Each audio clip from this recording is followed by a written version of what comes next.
Well, from stone pelting to sporadic incidents of violence to a lot of men in saffron scarves surrounding Muslim women wearing hijabs, trying to enter their educational institutions, to police lathi charges, as you can see in this video. The law and order situation in parts of Karnataka has completely broken down. The matter on hijabs is being heard by the Karnataka High Court. It comes up again tomorrow at 2:30 p.m. For the next 3 days, the Chief Minister has decided that schools and colleges need to remain shut. I'm joined now by the senior Congress leader, Shashi Tharoor.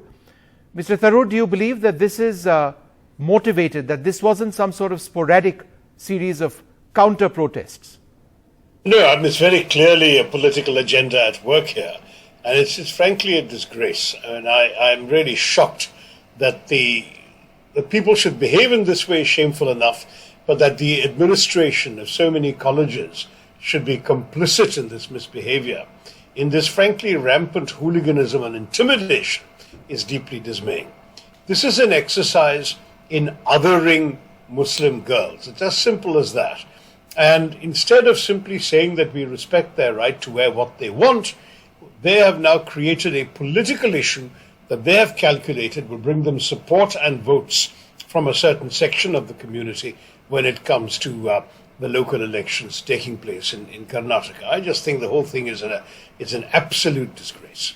Isn't it really sad that in many cases these colleges or their principals can't do anything? Because in the case of this young woman who we interviewed just a little while back, she said it was her principal who protected her. It was her principal, when she was surrounded by these men, who took her inside and said, be careful. And yet these are the same colleges which are too scared to speak out beyond a point. Right. I mean, the problem seems to be that because, of course, the state government is in the hands of the BJP, and the BJP is either inciting or at the very least condoning this sort of behavior, the administrations of these colleges clearly don't expect any sympathy from the government if they were to stand on principle.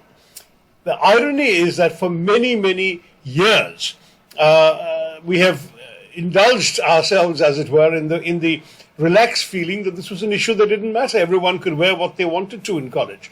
And what's striking is that many of us grew up in an India where we took for granted that around us, whether in school, college, on the streets around us, we would see some women in hijabs, some in knots, some with no veils at all, some in saris, some in salwar kameez.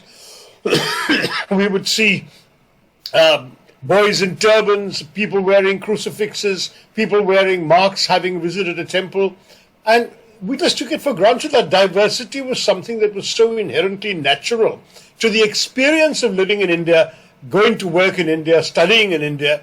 And now for that diversity to be questioned, for each individual mark to be challenged, and in fact it's not each individual mark, it's only something that Muslim women alone wear that is being challenged. The blatancy of what this government's supporters, this ruling party's acolytes have tried to do is in the fact that there is clearly only one target community, and that is our Muslim fellow citizens. And the argument, Mr. Tharoor, that there are uniform rules and that precedes the Constitution, or that somehow precedes Supreme Court judgments which have interpreted the Constitution and religious practices and what that entails, that's odious, utterly, right?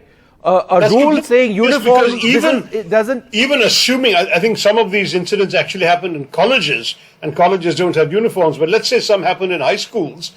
If they have a uniform policy, what will they do if a Sikh student wants to wear a turban in a color that is appropriate to the rest of the uniform? I mean, I don't understand where you draw the line. How can we take a stand, for example, that turbans are acceptable and hijabs are not? They're both visible signs of affiliation to a religious commitment. And so the Sikh wears a turban with pride. It's an integral part of his faith. And to some Muslims, I agree, not all, this is what they consider appropriate attire. Now, attire might change over time and evolve, but there is no doubt that in some families, this is an issue, so much so that some parents have even gone to court to defend the rights of their children to dress this way. Some have won in some states, some have lost in other states. Perhaps this is an issue that eventually will end up again in the Supreme Court. But for now, the constitutional position is very clear. people are fully entitled to practice their religion in the way they see appropriate, even to propagate their religion in the way they see appropriate, so that if they say that for them a visible mark of their identification with the faith, it could be a turban and a beard when it comes to a Sikh, it could be a saffron attire and a tilak if it comes to a Hindu, it could be a crucifix if it comes to a Christian, and it could be a hijab or a niqab or a burqa or whatever when it comes to a Muslim. All of these are constitutionally protected forms of attire. I'm embarrassed to even be discussing what other people should and shouldn't wear. Isn't what we wear, what we dress, one of the most basic choices that we as free Indian citizens can make?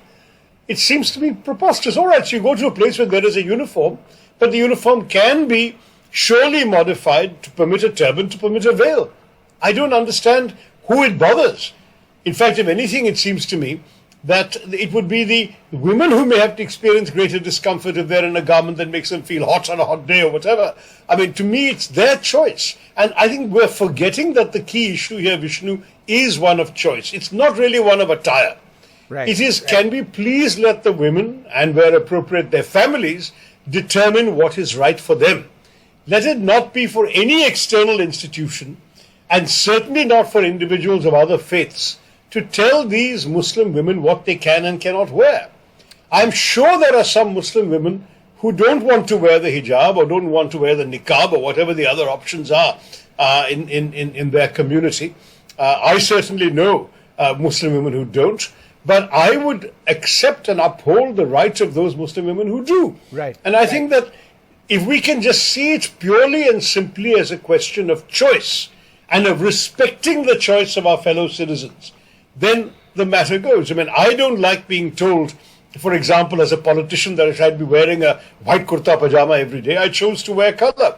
And after a while, it became accepted, and more politicians are doing that. Sure. But the truth is, it's my choice, it's my right. It's got nothing to do with anything else. And it's certainly nobody else's business. So, no, absolutely. It's one of the things that I don't understand about this is, why do these people not answer why it bothers them? Why does it bother them? How does it affect their rights? How does it affect their freedoms in school? The people who are objecting to a practice that has no bearing on them. It doesn't affect their lives in any way. So what gives them the right to object? Yeah, no, exactly. Well, we leave it over there. For 3 days, colleges and schools are shut, and the High Court hears this again tomorrow. Let's hope that nobody gets hurt in any of this. To the final point, Vishnu, since you mentioned the closing of schools, anything that jeopardizes the education of our children of any religion and any gender, to my mind, would be a real national tragedy.